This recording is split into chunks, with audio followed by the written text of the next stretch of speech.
there's a silent weariness that lives within many of us. A weariness that comes not only from the body, but from a mind that feels, every day, the weight of being trapped in a world where everything seems too small. Have you ever noticed how, amid so many voices, so many opinions, so many urgencies, your mind feels suffocated, as if something inside you is crying out for more, for greatness, but is silenced by the noise of the ordinary? This pain isn't just yours. It's the pain of the spirit that knows it was born for more, but has been conditioned to believe it must settle for less. Nietzsche called this living in the herd, the crowd that follows, repeats, copies, without even realizing it has lost its own voice. Most live like this, anesthetized by the comfort of what has already been said, of what has already been established, repeating phrases that didn't originate from their own hearts. But there's something inside you that refuses to conform, isn't there? There's a part of you that's uncomfortable, that looks at this automatic routine and feels as if an invisible prison is holding back your true strength. It's from this restlessness that the call to elevate the mind arises. Carl Jung said that one of humanity's greatest prisons lies in the collective shadow, this impulse to conform to a social standard that doesn't belong to us, to adopt values that aren't ours, to live according to a script we didn't write. And the result is this feeling of emptiness, of loss of meaning, of not knowing exactly who we are when all the voices around us fall silent. It's in this gap between what you feel and what the world demands that the deepest invitation lies, to pierce the veil of the ordinary and get closer to your essence. Imagine a dim lamp in a dark room. It illuminates, but doesn't transform, the space. Now think of the sun. The sun doesn't ask permission to shine, it simply exists, and by existing, it dissolves all shadows. This is the difference between the ordinary mind and the elevated mind. The former tries to survive amidst the darkness. The latter becomes the very light that transforms the space around it. What I want to share with you here is the path of this transformation, not as a ready-made manual, but as a journey that will provoke you to look within yourself with courage and tenderness. You may have already felt like you don't belong where you are. You may have realized that the life you live doesn't express who you truly are. This feeling, though painful, is not a mistake. It's a sign. A sign that within you lies a mind that yearns to rise, that yearns to break free from suffocating normalcy and access a space of clarity, power, and serenity. Not to compete with anyone. Not to prove anything. But because it is your nature to awaken. Therefore, throughout this journey, we will walk together through hard and liberating truths. We will observe the invisible mistakes that sabotage your energy, the hidden patterns that imprison your potential, and we will reveal the greatness that can arise from every shadow. There will be no magic formulas, only clarity. There will be no empty promises, only the call to look deeply within yourself. The question you need to ask yourself now is simple, yet demanding. Are you willing to leave the comfort of normality and carry the weight of a mind so brilliant it exposes what the common man cannot bear to see? Because a sublime mind doesn't need to be accepted or understood. It simply is. And it is this path that we will follow together, step by step, until the difference between you and the common man becomes an abyss. If this message has resonated with you so far, please consider liking this video and subscribing to the channel. This way, you'll strengthen this space and help this reflection reach even more people. There's something unsettling about the way so many people live without realizing the prison they find themselves in. Mental mediocrity is invisible precisely because it disguises itself as normality. We repeat phrases that aren't ours, we inherit beliefs we haven't examined, and we call this cycle ordinary life. It's like walking in circles, believing we're moving forward. The paradox is that the more trapped we are in this pattern, the less we notice it exists. Nietzsche warned us about this trap when he spoke of the last man, the one who prides himself on his small security and predictable routine, but who has lost all capacity to dream big or take creative risks. For this man, any discomfort seems unbearable, any deep thought is avoided, any confrontation with truth becomes a threat. The ordinary live numb, believing that stability is freedom, when in reality it is merely a captivity behind gilded bars. Think of those who fiercely defend ideas they've never examined. Perhaps it's a family tradition, a social custom, a conviction inherited without question. This blind attachment is a symptom of mental mediocrity, living under concepts that weren't born from personal experience, but are treated as unquestionable dogma. What perpetuates itself here isn't wisdom, it's simply fear of the emptiness that arises when we abandon borrowed certainties. The greatest danger lies in confusing normality with truth. What is common, repeated, accepted, is not necessarily real, nor necessarily healthy. The elevated mind begins where this confusion ends. It dares to ask, is what I believe truly mine, or does it merely echo what the herd has been saying for centuries? This simple yet courageous question opens cracks in the invisible walls of mediocrity. Everyday life, when lived without awareness, creates a kind of prolonged sleep. It's a state in which people function, produce, follow rules, but don't awaken to themselves. Nietzsche described this condition as a decline in the will to power, an abandonment of the flame that could ignite the spirit. Awakening from this mediocrity requires recognizing that normality can be the greatest enemy of your inner truth. And here lies the first revelation: there is nothing more dangerous than a life lived on autopilot, without reflection, without pause, without the courage to question. Because autopilot is the fuel of mental mediocrity, and mediocrity, in turn, is the slow death of what you could become. We live in a time when the mind is constantly seduced by the promise of instant pleasure.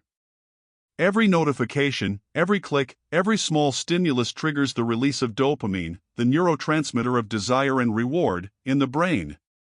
This chemical, when mismanaged, traps us in a cycle of continuous pursuit of small gratifications, which seem satisfying but quickly fade. The result is a fragmented mind, incapable of sustaining depth, incapable of cultivating silence. Nietzsche would see this as the victory of comfort over greatness. For him, true strength arises from the ability to endure tension, to face emptiness, to remain steadfast in the absence of quick answers. A mind that surrenders to immediate dopamine is a mind that flees the pain necessary for growth. It is as if the spirit were amputated of its power, anesthetized by ease, incapable of enduring the invisible work of transformation. Modern science confirms this phenomenon. When dopamine becomes hostage to immediate stimulation, as happens with social media, compulsive consumption, and endless distractions, the brain's circuits are molded to superficiality. The mind loses the ability to wait, to delve deeper, to contemplate. What should be a tool of energy becomes a poison of haste. This is the paradox: the more we seek quick pleasure, the more fragile we become in the face of reality. Because reality does not bend to haste. True life demands time, demands patience, demands crossing deserts without guarantees. This is why the greatest works, the greatest ideas, and the greatest transformations are never born of instant impulse, but of silent discipline and the courage to inhabit discomfort. Imagine someone sitting in the void, without a cell phone, without distractions, only with themselves. For many, this is unbearable. But it is precisely in this space that the mind begins to soar. Silence, which seems empty, is actually a fertile field where thoughts organize, emotions calm, and consciousness expands. To flee from it in search of immediate dopamine is to trade greatness for crumbs. And herein lies the profound revelation: as long as the mind seeks only the comfort of quick stimuli, it will remain ordinary, trapped in the cycle of desire and frustration. But when it can endure the wait, when it finds beauty in silence, when it discovers strength in discomfort, it begins to transcend the ordinary and touch the realm of the extraordinary. There is a silent trap that captures many: the belief that progress is what can be shown to others. They collect diplomas, accumulate possessions, travel to distant places, but within themselves they remain fragile, insecure, and immature. This is the illusion of external progress, the belief that simply decorating the surface is enough for the essence to be transformed. But the elevated mind is not born from what we possess externally, but from what we endure and transmute internally. Nietzsche would see this external search as a way of masking a lack of depth. The person who does not confront himself internally seeks to adorn himself externally. It is like putting on shiny armor over a weak body, hoping that the shine will hide the lack of strength. But in the first real clash, this armor shatters and reveals the inner emptiness. It is in this difference between appearance and substance that true decadence lies. The metaphor is clear: a crystal palace supported on a foundation of sand. It can impress passers-by, it can captivate the gazes that behold it, but at the first tremor, it crumbles, because its foundation was never solid. Such is the life of those who confuse progress with status, visible achievements with true evolution. Without an inner foundation, everything built becomes fragile, subject to crumbling at the first shock of reality. Neuroscience also shows us that accumulating external achievements without integrating internal processes generates a constant state of anxiety. The mind becomes dependent on the next victory, the next validation, the next goal. But since this cycle never ends, the emptiness returns with even greater force, demanding new disguises. The person becomes a slave to their own showcase, fueling an endless race against the feeling of not being enough. Authentic progress, on the other hand, is almost invisible to outsiders. It arises when someone endures uncomfortable silences, when they face fears they have always avoided, when they learn to transform pain into strength. This is the kind of evolution that doesn't need to be displayed, because it already manifests naturally in the way they are in the world. It's a transformation that doesn't depend on applause, because its roots are too deep to be measured by external metrics. And here's the revelation: without inner transformation, all outward progress is merely a sophisticated disguise. But when the mind elevates itself from within, even small achievements become great, because they are sustained by the silent strength of someone who no longer needs to prove anything to anyone. It is at this point that the difference between the common and the elevated becomes clear, almost painful, like the distance between. There is a strength that cannot be learned from books, nor achieved through easy victories. It is the strength that arises from direct confrontation with pain. Not just any pain, but the kind that seems to want to shatter our identity, to tear from us the feeling that we are still whole. It is in these moments of rupture that the mind can choose between breaking or expanding, between giving in to the weight or learning to carry it in a new way. Nietzsche believed that pain is not an accident in life, but an essential part of the process of growth. It is not an obstacle to the path, but the very ground on which the soul is forged. Pain reveals the cracks in what we believe to be solid. It exposes illusions, unmasks weaknesses, and brings to light everything that was hidden beneath the surface. But it is precisely in this unmasking that the possibility of true transformation is revealed.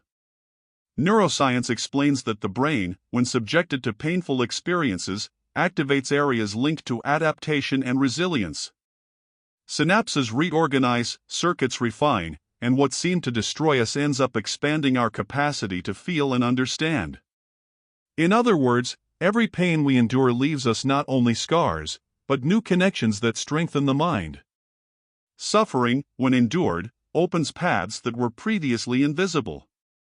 But there is an essential difference between suffering and growing through pain. Suffering, in itself, teaches us nothing. It is how we choose to look at suffering that decides whether it destroys or transforms us. Some lose themselves in resentment, feeding the wound until it consumes them from within. Others, however, learn to make sense of chaos, and in this silent gesture, discover a freedom that no one can take away. This strength is paradoxical. The more we expose ourselves to that which hurts us, the stronger we become. Not because we stop feeling, but because we begin to feel differently. Pain no longer paralyzes us, it no longer drags us down as before, but transforms into energy to move forward. It's the alchemy of a strong mind, transforming wounds into foundations, weaknesses into pillars, losses into seeds of new life. And in the end, the pain that seemed unbearable becomes an inseparable part of who we are. It doesn't disappear, it doesn't fade from memory, but it comes to dwell within us as a silent source of power. A power that terrifies those who still flee from their own shadows, because it reveals that there is nothing more indestructible than someone who has made peace with their pain. There is a kind of power that doesn't shout, doesn't show off, doesn't need a stage to assert itself. It's the power of silence. In the noisy world we live in, where everyone tries to outsmart everyone else, those who remain silent carry a disconcerting strength. Silence disturbs because it forces others to deal with the emptiness they can't bear. It reveals more than 1,000 words because it reveals a mind that doesn't allow itself to be dragged down by haste or the need for approval. Nietzsche saw silence as a form of inner discipline, a refusal to be dominated by external opinions. Silence is not absence, but intensified presence. It is the space where the mind listens to itself, where the soul can reorganize itself, where the chaos of the world finds no passage. Remaining silent in the face of provocation, criticism, or offense isn't weakness, it's a sign that the mind no longer depends on fragile validations. Silence is the breath of the strong spirit. From a neuroscience perspective, moments of silence activate the parasympathetic nervous system, reducing stress levels and increasing mental clarity. The brain, in this state, processes memories, organizes thoughts, and finds solutions that noise would never allow. It's as if silence were an invisible laboratory, where what seemed confusing is reorganized into order. Those who know how to remain silent access inner resources that others don't even know they possess. And there's a deeper dimension: silence not only protects, but also imposes. It creates mystery.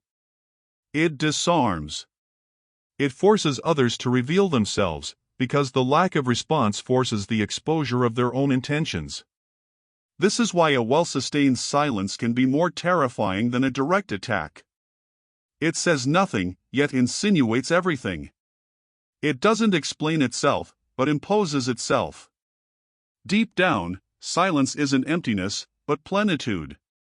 It's the voice of a mind that doesn't need to prove anything to anyone, because it has already found within itself the solidity it sought outside. This silence is an invisible weapon because it cannot be fought. How do you fight what doesn't manifest itself? How do you defeat someone who doesn't react, but remains unshakable? It is at this point that silence becomes terror for those who live by noise, and freedom for those who have learned to inhabit it. There is a silent courage that few recognize, but which profoundly transforms those who possess it. It is the courage to think differently, to stand outside the mainstream, to question truths that everyone accepts without reflection. Thinking against the grain is not an act of gratuitous rebellion, it is a gesture of fidelity to oneself, a demonstration of respect for one's own conscience. This courage requires strength, because challenging what the world calls normal often leads to isolation, criticism, and misunderstanding. Nietzsche said that he who has a why can bear any how. The elevated mind finds its why in its own essence, not in the expectations of others. It is this inner sense that allows it to withstand the pressure of the world, the doubts of others, and the murmurs that attempt to diminish the shine of authenticity. The firmer the purpose, the more indifferent the mind becomes to external judgment, because it understands that the truth it carries is more solid than any fleeting consensus. This courage requires patience, because the difference between you and the mainstream is often not immediately recognized or understood. The fruits of this audacity rarely appear quickly or visibly. But each choice made in alignment with one's own axis strengthens the mind, builds character, and quietly reveals true greatness. The world is made for those who follow patterns, and so those who dare to forge their own paths become disconcerting. It's not that they are superior by strength, but by clarity. They watch the common run after external approval, while they remain firm in their own light. This difference is often perceived as a threat by those who remain on the surface of life. The mind that thinks against the grain doesn't flaunt, doesn't defend itself, doesn't argue. It simply remains firm, silent, and whole. Its strength comes not from aggression, but from consistency. And it is this consistency, built in isolation and in confronting one's own fear, that makes its possessor unshakable, impossible to manipulate, and capable of creating a real difference in the world, even if no one applauds or understands immediately.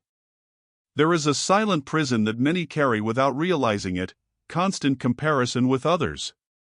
measuring oneself by what others possess, by what others achieve, by what society defines as success creates invisible chains that bind the mind. Those who constantly compare themselves live outside themselves, attentive to the shadows of others, and never to their own light. It is a state in which the external gaze dictates internal value, and the mind becomes a slave to the social mirror. Nietzsche warns us about this slavery when he speaks of resentment, the pain of the spirit that measures itself by others, that envies, that resents what others have or are, and that loses its own measure of greatness. The elevated mind, on the other hand, is not guided by others' yardsticks. It creates its own scale of value, based on its own depth, its own courage, its own ability to face the world and itself.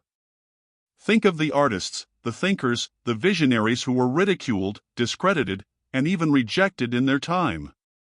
To the common man, they were madmen. To the elevated mind, they were pioneers, aware of their own strength and vision. The world often fails to recognize what is true, but the mind that does not compare transcends this collective blindness. Comparison diverts energy, fragments focus, and diminishes the capacity to create. The more one looks outward, the less one sees within. The mind that clings to comparison loses touch with its own frequency, its own rhythm, its own truth. Every glance turned toward another is a lost opportunity to nurture one's own growth, to strengthen one's courage, to deepen one's awareness. And herein lies the profound revelation: freeing oneself from comparison is not arrogance, it is not isolation, it is not rejection of the world. It is reclaiming one's own measure, one's own internal compass, and allowing the mind to flourish according to its own laws. True greatness is not measured by what others have or do. It reveals itself silently, consistently, and whole, and those who possess it know that no external approval is necessary to fully exist. There is a silent energy that corrodes silently, resentment. It settles subtly, like a shadow that infiltrates every thought, every emotion, weighing down the body and trapping the mind in repetitive cycles of frustration. Resentment is not just a feeling, it is a frequency that disharmonizes, weakening the ability to perceive opportunities, to create, and to elevate oneself. Those who allow themselves to be dominated by it become hostage to old pains, even without realizing it. Nietzsche saw this feeling as a form of weakness, a refusal to take responsibility and confront reality as it is. By harboring hurts and comparisons, the mind becomes entangled in invisible chains that impede movement, clarity, and spiritual expansion. It is a silent poison that contaminates choices and distorts perceptions, making any step toward greatness more difficult and slower. Neuroscience confirms that unresolved emotions imprint themselves on the body and brain. Painful memories create neural patterns that repeat the pain as if it were routine. The body stores the vibration of resentment, and the mind ends up reacting to automatic impulses, needlessly reliving the past. It's as if each hurt were an invisible rope, pulling you back, preventing you from moving forward, draining vital energy that could be transformed into strength and creation. But there is a different path, transforming hurt into creation, pain into language, failure into strength.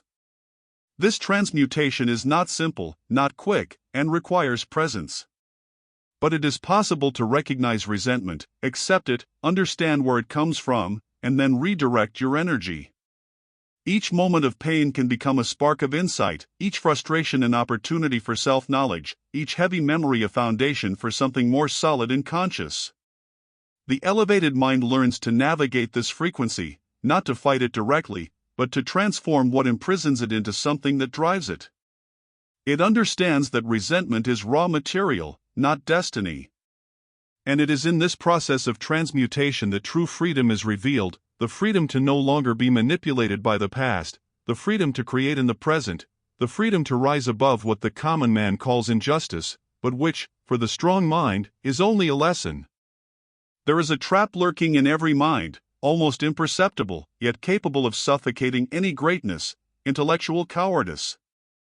It is the silent fear of facing hard truths, of challenging deeply held beliefs, of questioning what comforts. Many spend their lives avoiding these confrontations, preferring distractions, ready-made opinions, or the comfort of the known. But the mind that dares not confront itself remains small, trapped in an existence of echoes and repetitions. Nietzsche would call this resentment not only against others, but against oneself, against one's own ability to rise above mediocrity. Intellectual cowardice is more insidious because it does not manifest itself as explicit negative action. It hides beneath the veil of conformity, habit, and self-pity. Those who harbor it believe themselves safe, but in truth they are burying their own freedom and obscuring their own vision. The paradox is profound. Facing oneself, questioning one's beliefs, admitting one's weaknesses, and acknowledging mistakes requires greater courage than any external battle. The internal confrontation is neither immediate nor dramatic, but persistent. It demands silent discipline, brutal self-honesty, and the willingness to stand before one's own shadow without running away. Writing daily the question, "Where am I running from myself?" is a practice that reveals this secret enemy. Each answer, however brief, is a spark that illuminates the dark corners of the mind, exposing automatic patterns, hidden justifications, and weaknesses that previously went unnoticed. It is an invitation to courage, not self-punishment, to clarity, not judgment. And herein lies the essential truth. The elevated mind does not fear inner darkness because it has learned that confronting it is the quickest path to transcending the ordinary. The more one avoids this encounter, the more one imprisons oneself. The more one confronts it, the stronger one becomes. Intellectual cowardice is silent, but the courage to look within transforms every invisible challenge into a foundation of power and freedom. Many seek spiritual shortcuts, ready-made phrases, and easy promises, as if the truth could be swallowed in one gulp. False spirituality seduces because it offers immediate comfort, a sense of effortless elevation, and escape from life's real difficulties. But Nietzsche would destroy this modern opiate, and Jung would draw attention to the flight from individuation. Trying to avoid inner pain is denying one's own essence, delaying the maturity of mind and spirit. The problem is subtle. Apparent comfort deceives, creating the illusion of growth, when in reality it merely numbs consciousness. Those who cling to slogans or rituals without internal confrontation remain hostage to the superficial, incapable of traversing the chaos that generates true evolution. True spirituality does not promise instant relief. It demands presence, courage, and profound transformation. Every unresolved challenge, every unfaced fear, every ignored shadow becomes a silent obstacle on the path to a higher mind. True spiritual practice does not remove pain, it teaches us to move through it, to understand it, to transform it into strength. It is in encountering one's own shadow that the mind grows, consciousness expands, and authenticity emerges. This journey requires patience and discipline, because pain doesn't magically disappear. But by facing it, each difficulty ceases to be a burden and transforms into an invisible foundation of power. The illusory comfort of false spirituality is replaced by a silent solidity, a presence that doesn't depend on what others believe or approve. And herein lies the revelation: the elevated mind doesn't seek shortcuts. It embraces discomfort, faces its own truth, and transforms pain into wisdom. This is the difference between those who merely repeat words and those who truly live the principles they have learned. True spirituality is about moving through chaos, not numbing it, and it is in this act that the mind becomes indomitable and elevated above the ordinary. The elevated mind is like a silent artisan who shapes its own essence amidst chaos. Nietzsche calls us to the Übermensch, the being who creates new values, who rises above conventions and transforms life itself into a work of art. Carl Jung reminds us of individuation, the process of becoming whole, of integrating shadow and light, of walking toward one's own completeness. Together, these perspectives reveal that true greatness is not imposed by external power, but by inner presence, coherence, and self-mastery. The elevated mind does not shout, does not demand recognition, does not display itself out of vanity.